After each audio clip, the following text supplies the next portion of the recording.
What's up, guys?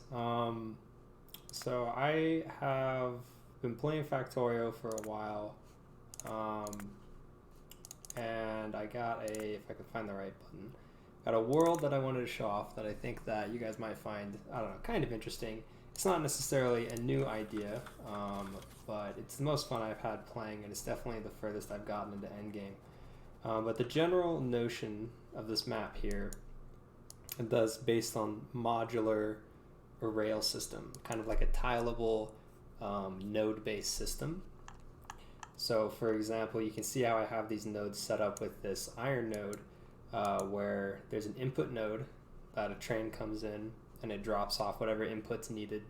The input is processed and then is pushed to an output node that features like kind of a small stacker. So the idea is that the whole factory kind of runs like a big logistics network where any output from any node can be fed into the input from another node, and you can have these kind of naturally long crafting chains. Like, our green circuits here can take from copper and iron, and then they can output green circuits, and then, the red circuits can pick up from copper, green, and plastic, so on and so forth. And so the factory, in that way, has been super easy to scale up because you just add nodes or improve your existing nodes, and everything kind of just works. And this has kind of been good for me, is what I would say is like I'm an intermediate player. I have like maybe 300, 400 hours in the game, and crafting some of like the complex end game potions can be a little daunting. And so having the ability to just pipe in all the raw materials at the bottom, set up whatever crafting shenanigans that I need, and then pipe out the output to the top has been pretty cool. And so the factory runs at only about 2 to 300 space per minute right now. I think that there's a couple bottlenecks I'm aware of. Specifically, this purple potion one is a big bottleneck. That if I fix that and improve some other parts of the factory, probably push it up to 500, hopefully. But yeah, so that's pretty much the overview. If you're curious about some of the details, then I'll go over those now, but otherwise I just kind of thought it was a cool idea. But yeah, I'll show you some of the details now. So first, for power, what we're doing is we're running 3 2x2 nuclear reactors.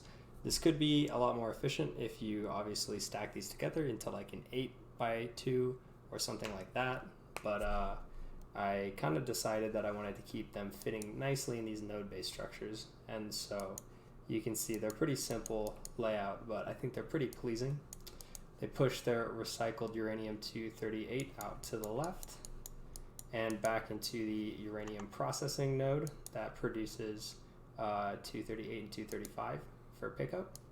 One thing that's kind of useful about these nodes is they can have multiple outputs. You just have to make sure when you're picking up with your train, what rail car is going to have access to what kinds of inputs.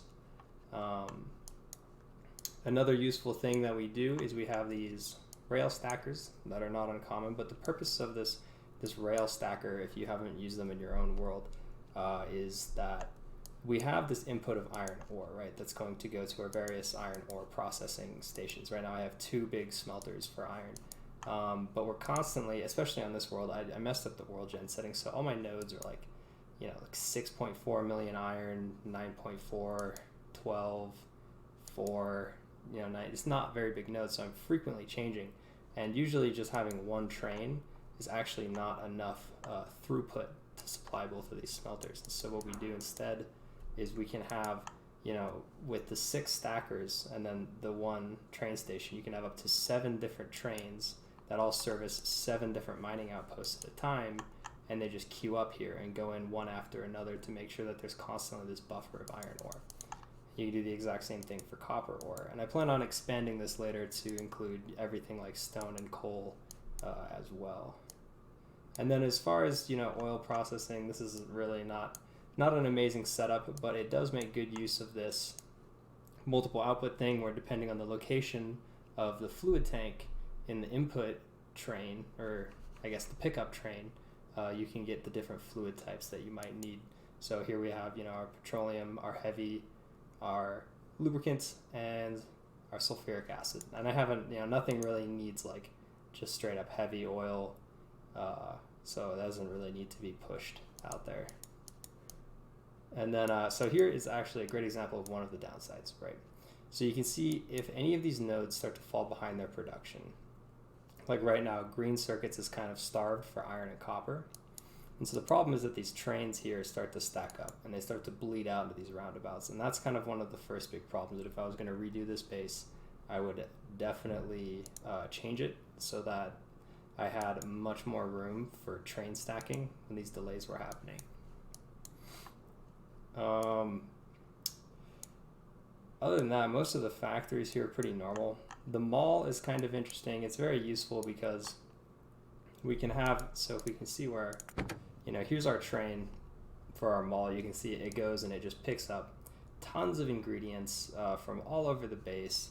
And then it's really easy to extract those ingredients using filter inserters into provider chests. It means we can make a super easy bot-based mall that you can essentially just program, right? All of these are crafters, and they have a requester chest and a passive provider chest. So this is kind of like a nested node-based system, right? This whole thing allows for chain crafting that kind of is a good way to design malls that I've done quite a number of times in the past.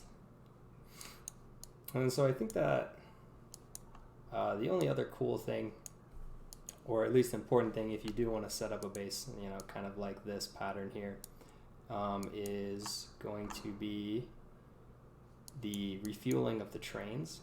So you can see every node has, well, they have the input node, but they also have this extra small node here that can only handle a train that has a locomotive and a wagon, a single wagon. And what I've done is I've made these roboports here cover just enough to get this passive provider chest and just enough to get this requester chest. And then I have a train that's here in my rocket fuel processing. And what it does is it waits for 4 minutes, or 2 minutes rather, and then it goes to all of those stations, every single one of those stations, and it just waits for 5 seconds and then moves on. And so that keeps all of those buffer chests full, and it means that every train that goes to pick up goods at any node is going to automatically get refueled with rocket fuel, which is pretty convenient. For a long time in this factory, I had no automated way of refueling the trains, and it was super annoying because I was constantly running around just throwing fuel into trains, and there were deadlocks, and I couldn't leave it AFK for more than like 5 minutes. So you definitely need to have a solution for refueling, and I just built it into the nodes. Another consideration was having every train make a stop at a refueling station, but that felt like a lot of extra travel for the trains. I'd rather just bring the fuel to the trains than force all the trains to go through a single refueling station. And then the actual programming of the trains themselves is kind of interesting. So let me see. Actually, here I can just show you from here. So if we look at, for example, the input for purple potions requires like a lot of different ingredients. And the way you can do it is pretty straightforward. So we look at where the purple potion train is right now. It was just picking up stone brick and stone ore. So you can see it's at the stone output station. And then what you can do is, because you can assign filter slots to the actual wagons themselves, I filtered out that it will be able to hold 2.75 thousand stone and 2,000 stone brick. And so in order to make the system run smoothly, as soon as it has the amount of stone and stone brick that it needs, it's free to move on. But if there is an inputs problem like you saw on the green circuits, then I also make sure that the train can also leave if it's been 30 seconds.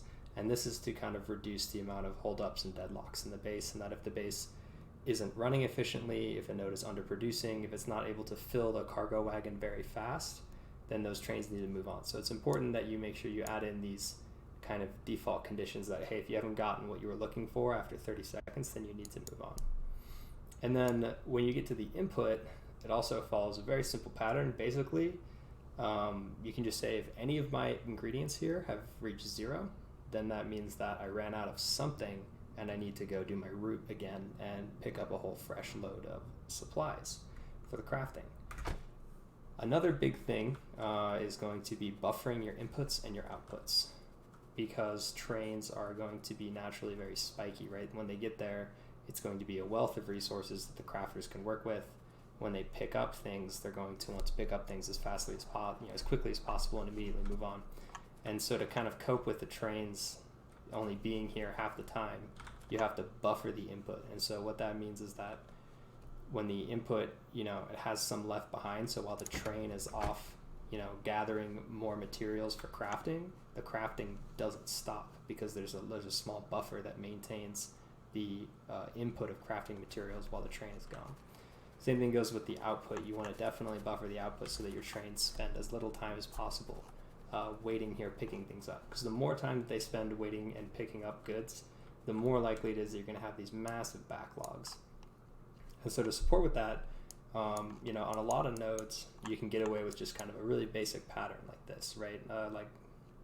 This is plenty for the amount of low density structure that I'm drawing from.